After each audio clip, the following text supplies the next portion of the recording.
Hi Scorpio, this is Jov. Welcome po sa ating channel. By the way, Scorpio, this is timeless reading.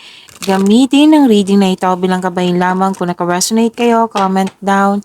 Tandaan, Scorpio, ito ay general reading. Kunin nyo lang po kung ano naka-resonate sa'yo. This is for you, Scorpio.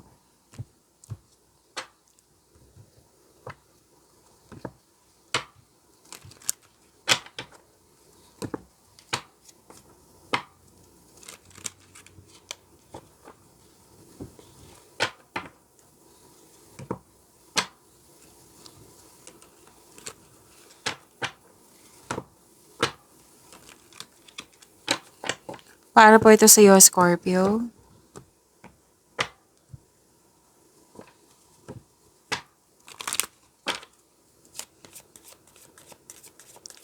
Message po para kay Scorpio. Wow! Prosperity lies ahead. Prosperity is yours, Scorpio. Claim nyo po. Yes. Okay. I believe this is resulta sa inyong pagiging productive sa araw-araw. Kasi sa Scorpio, di ba araw-araw tayo nagre-reading. Sobrang sipag nyo. Ito na yung resulta sa inyong sipag at tiyaga, oh. Prosperity is yours. Claim nyo po, Scorpio.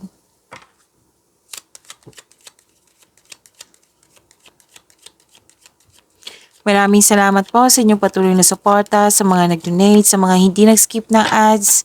Maraming salamat po. Sa mga hindi pa nag-subscribe, subscribe na po kayo at click bell notification para malaman nyo na may bago tayong video. Para sa mga gusto magpa-reading po, comment po kayo ng personal reading.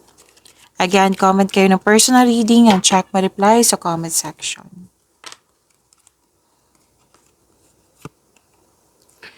Okay. May importanteng lakad, may bibisitahin kayo or kayo ay nakatanggap ng importanteng bisita. Yes, at nakikita ko dito na may dumating na news or information, pero then project or opportunity na bibigyan mo siya ng agarang aksyon. May solusyon sa inyong problema, may sagot sa inyong mga katanungan.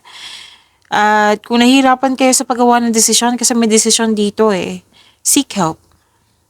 Or gumawa kayo ng konkretong plano kasi makakatulong yan sa paggawa ng best decision. Makaka-increase din yan ng confidence. Okay, Scorpio?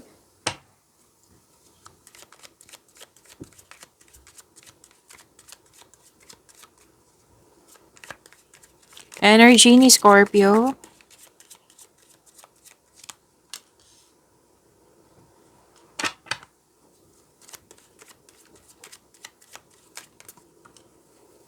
Dalawa po ito, kunin ko na ha.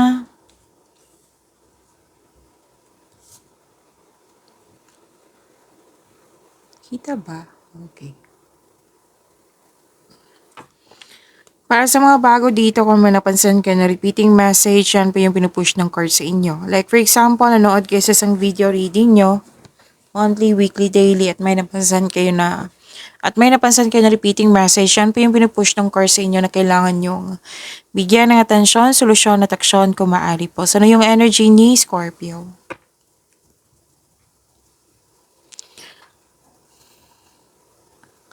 Malalim ang iniisip nyo dito. Ito yung sinabi ko kanina sa inyo, kung nahirapan kayo sa paggawa ng desisyon, seek help. Kasi nakita ko dito, may alok sa inyo, pinag-isipan mo ng mabuti. May nakita kasi akong alinlangan dito or ayaw mo lang magkamali sa pipiliin mo. Kaya pinag-isipan mo talaga to na mabuti. Pero don't hesitate tulong. Sabi na yung card dito. Malalim ang iniisip mo dito nagmuni-muni. Tapos alalahanin mo yung inspiration mo sa buhay para ma-motivate ka. Okay?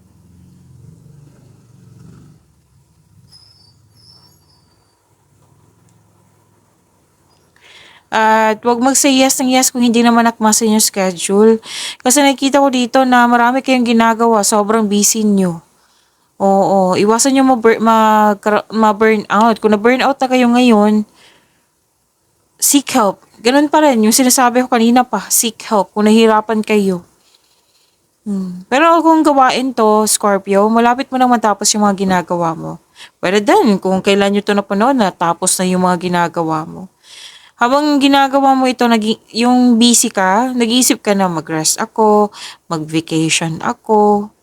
And you deserve this vacation naman. Kasi sipag kayo eh.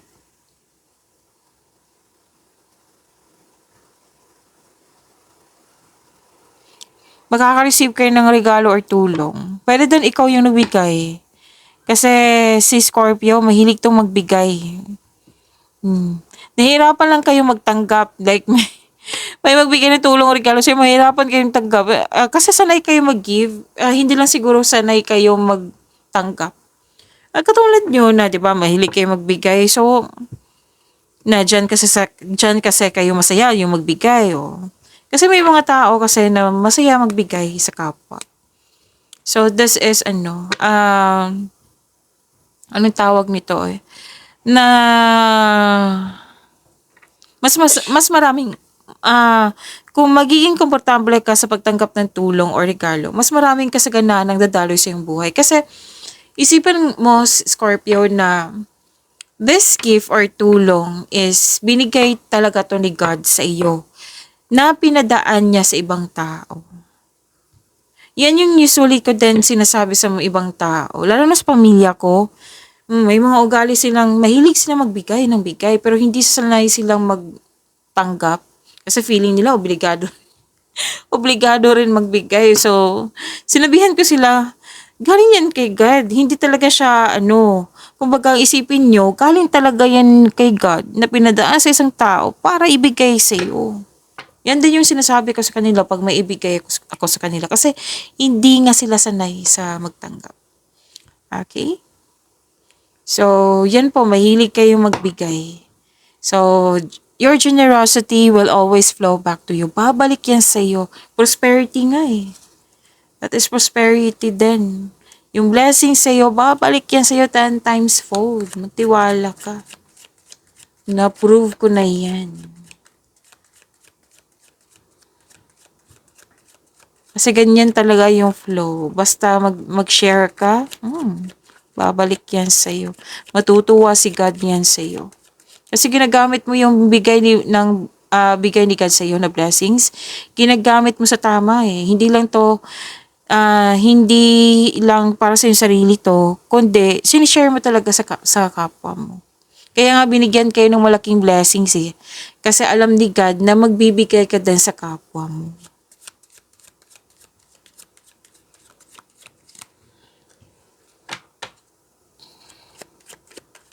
This is about your career and money, ha? Excited ba kayo ngayon, Scorpio? Tumatalon yung card nyo. Or di kayo malalim overthinking? Pero so far, wala pa naman ako kitang overthinking. Pwede excited. Excited sa party or sa exchange gift. May nakita kong ganyan. Ngayon ha, ngayon may sinasabi sa akin ngayon. Okay, so deserve mo naman yung maging happy, yung ma-excite. Kasi 'di ba? Happiness 'yan, nakakabuti 'yan sa iyong energy. May parating na job opportunity, Scorpio, or business partnership. Ang sabi ng yung card dito, grab mo na ito opportunity na ito kasi magbibigay ito ng kaunlaran sa iyo. Puro offer, oh. Itong dalawang card na ito, puro offer. Maraming ideas, inspired kayo, gusto niyo ng dagdag investment, kaya gumawa ka ng aksyon. Pero sinabi ng card kanina eh, di ba? May dumating sa iyo para sa iyong kaularan yung opportunity. So, tama tong gagawin mo, nabigyan mo siya ng aksyon. Promotion to eh, pag level up nyo.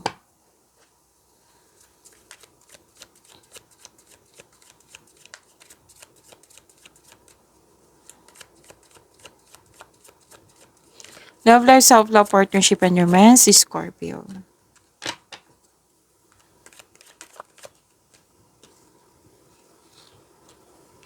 Scorpio, may love reading tayo kanina ha, tungkol sa ano ang iniisip ng person mo ngayon. Kung curious ka, hanapin niyo po sa channel natin. Okay? Basta huwag niyo lang kalimutan na i-bell notification yung channel natin para updated kayo sa reading natin.